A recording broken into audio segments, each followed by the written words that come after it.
If you have come here to get some health gyan on yoga, meditation, and the wellness space, then you come to the right place. That is called the Yoga Conversations podcast mini clips. We'll be having multiple guests ranging from Simon Borg-Olivier to Khurshid Batlewala. So let's get into it. Now, the problem with the general public is whenever we tell them about yoga, or let's say we tell them about meditation, they have this standard image of if you want to meditate, you have to sit in a lotus posture. Whereas you, in your course, you do say that it's not necessary that you have to be in that lotus posture. Meditation could be in any form. It could be stand, could be moving too. So, can you share more insight on that? Yes, I think that the words yoga and meditation are the same word. And I think real yoga should have the elements of meditation. But many people misunderstand the word meditation as much as many people misunderstand the word yoga. And if you looked on Instagram and you saw a picture of a person sitting in lotus or cross-legged, the person would say, that person is meditating. And I can't do that because it looks uncomfortable and boring. And then if you see someone, doing the splits, that someone will say they're doing yoga, or someone balancing on their hands, they're doing yoga. But I can't do the splits because I can't touch my toes, and I can't balance my hands because I'm not strong enough. So the expressions of yoga, the way it's done as exercise, and meditation, the way it's done as something relaxing and boring and uncomfortable, doesn't appeal to many people. Whereas for many people, some people like them both, but not many people compared. Maybe 5% of the average population will actually take on board either of those two things. I would like to attract the 95% of people who don't want to sit in uncomfortable, boring positions and who don't want to do stressful, uncomfortable exercise. Because I believe meditation, the concept of meditation, the concept of yoga is for everyone. So what are the features of the meditative state?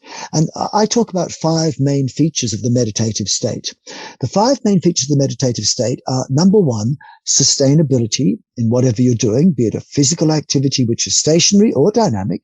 Second one is engagement. Your mind must be engaged in the present moment, connected to it.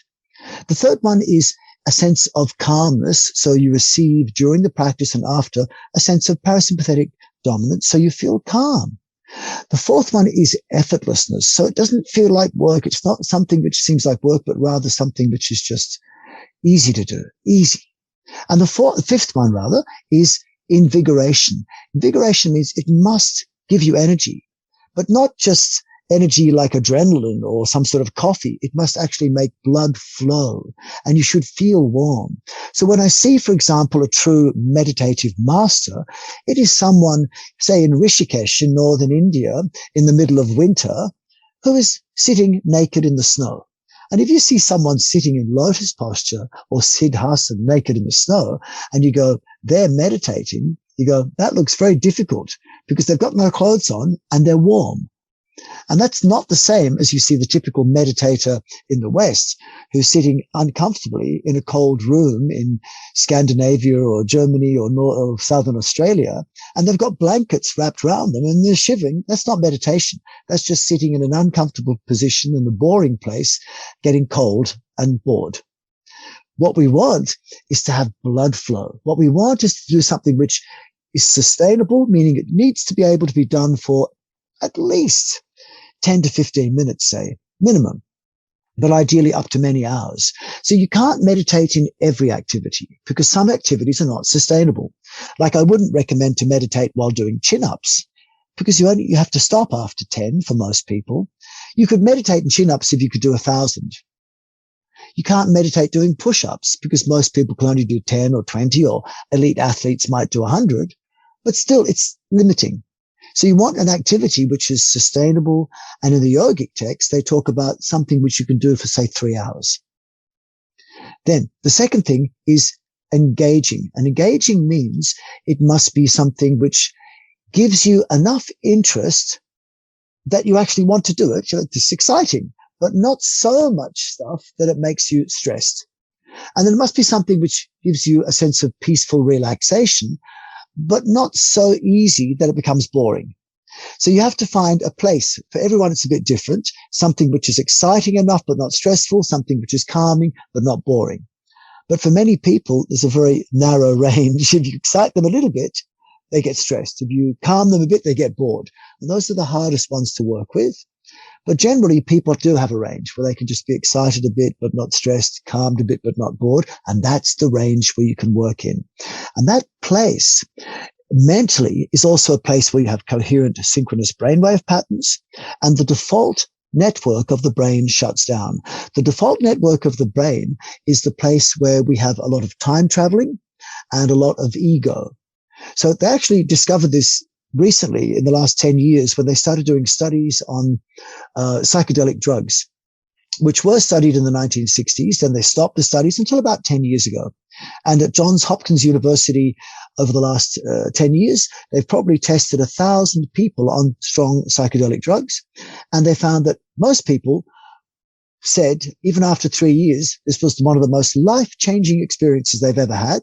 Many said they'd never do it again, just once was enough. But they said that this was an incredible experience for them.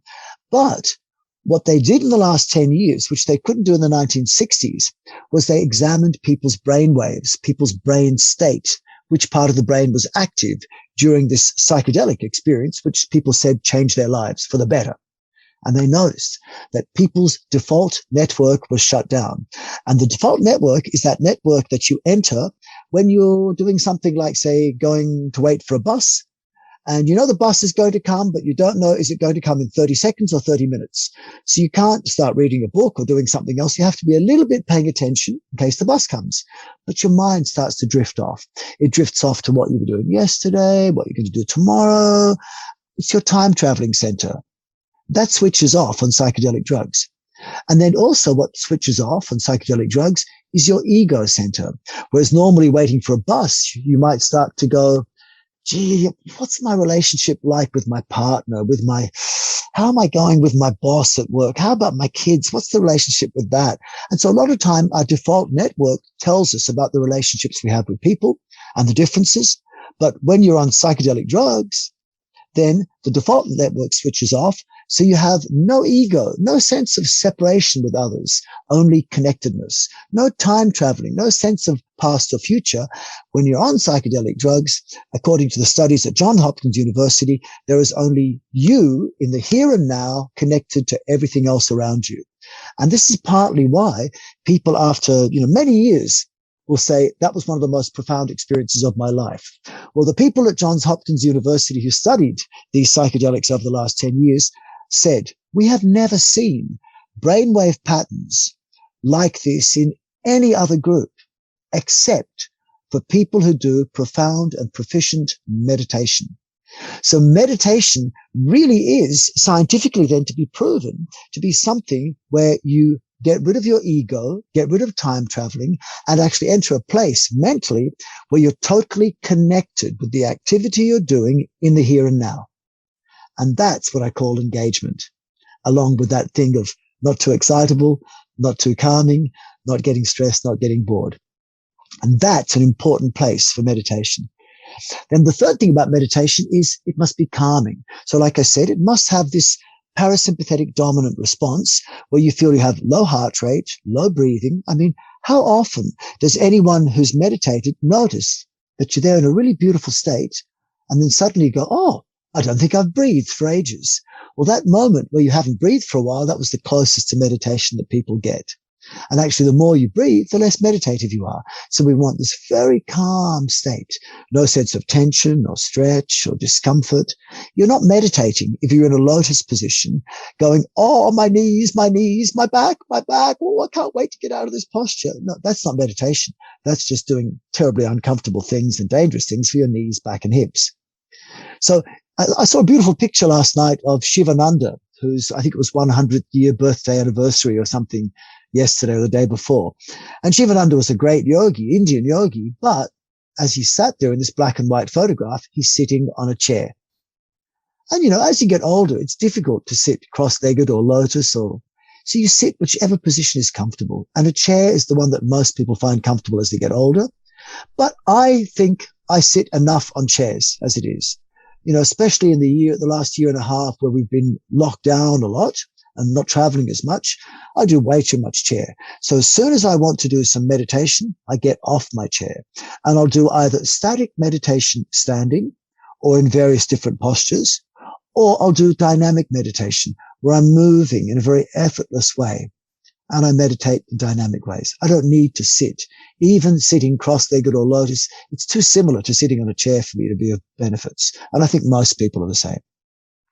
Then the final two things are, for meditation, you need effortlessness. So it mustn't feel like it's hard work either physically in terms of muscles and joints or physiologically in terms of expenditure of energy or mentally. If an activity is too hard to do, like you have to do too many things at once, it becomes stressful. So it must feel easy, effortless. And the fifth thing is it must move blood. Perhaps I can talk about this more, but what you really want in a meditative state is to be like the Tibetan yogi, someone who can sit naked in the snow, someone who can walk outside in winter with only a t-shirt on, and someone says, "Aren't you cold?" And you go, "No, I've got good circulation." But your heart's not racing. And the opposite of someone who exercises hard, finishes a cardio workout, their heart's been racing and they're sweating a lot, but they come out and their fingers and toes are cold. Good circulation is what we want. That's what I call invigoration. So meditation for me, 5 things: sustainability, engagement, calming, effortless, and invigoration. Gives you energy, makes blood flow while keeping you calm. That's a very